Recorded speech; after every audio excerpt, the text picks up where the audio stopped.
Hello, Rob with the AIM Endurance Group. I want to take a few minutes and just go over the body analysis spreadsheet that you received that outlines what we consider the 4 most important variables that we have to look at to evaluate how your body is responding to the stress of working out and adapting to the foods that you're consistently eating.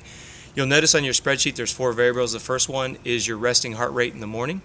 And what I want you to do is when you get up in the morning, I want you to go to the restroom, whether you're a male or a female. I want you to sit down to empty your bladder. After you've emptied your bladder, breathe deep for 5 or 6 seconds, and then I simply just want you to take your pulse either on your wrist or on the side of your neck for 15 seconds. Just use your stopwatch. Get that number over the course of 15 seconds, multiply it by 4, and that's going to give you your approximate heart rate for that minute. After you step up off the toilet, what I want you to do is step onto an old-fashioned spin scale. Try to avoid the digital scales, if you will. I want you to document your body weight there in the morning. The third variable that you're going to take a look at is how many hours of sleep that you had from when you went to bed last night coming into today. And then the fourth variable is right before you go to bed at night, I want you to empty your bladder and then step back on the scale.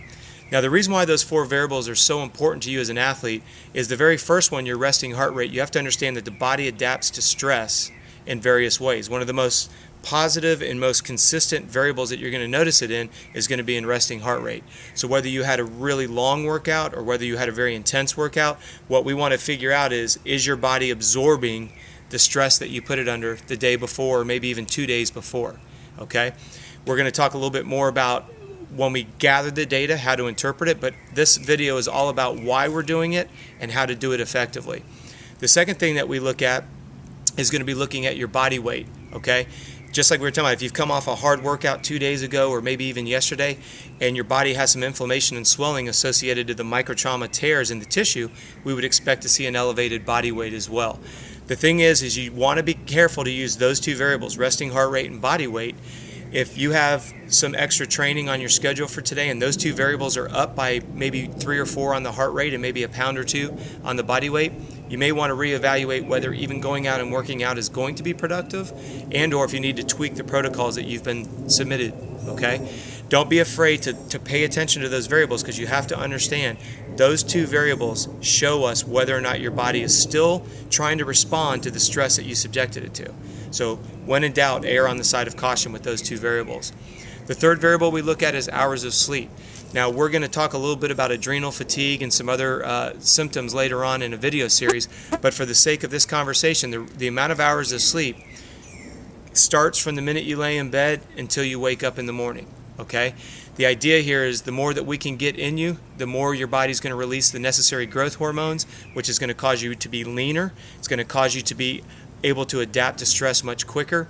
Long term, it's going to improve your immune system and ultimately improve your strength and your endurance. So you want to pay attention to the hours of sleep. Remember, you only get strong when you're sleeping and when you're eating. All right, so don't forget about that.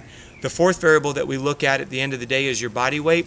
This is a perfect variable to take a glance at to determine whether or not what you're eating is working for you.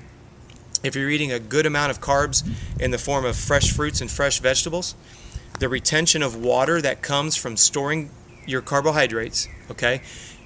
The whole idea that you need to keep in mind is to store 1 gram of carbohydrate, which your body stores in the form of glycogen in the liver and in the muscles in the body. For you to store 1 gram of carbohydrates or glycogen, you're going to store 2.5 grams of water. So if you're doing a good job with your nutrition, we would expect to see 2 to 3 pounds of extra body weight at the end of the day.